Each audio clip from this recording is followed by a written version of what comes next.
Hey guys, what's up? In this tutorial we're going to show you how you can add a multiple choice answer to your lists on Microsoft Lists. So let us get started. So head over to list here in Microsoft Lists. Let me go with this one here.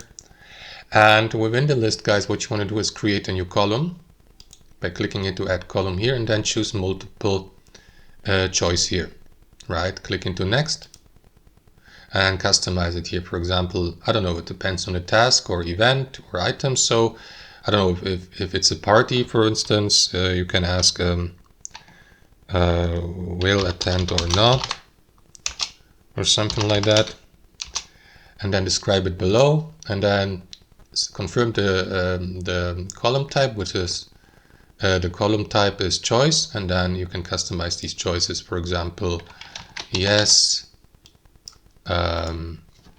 no, and then maybe, or something like that.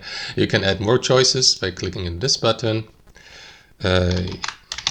yes, but, and so on and so forth. So you get the idea.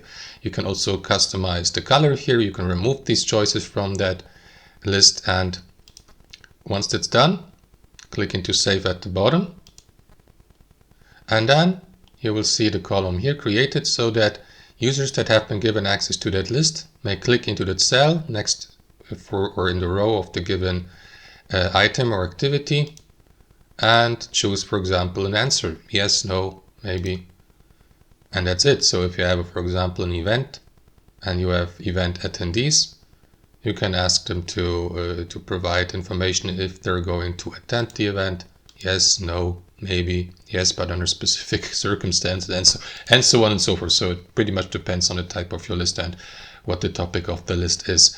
And that's how you do it, guys. Thanks for watching and have a fantastic day.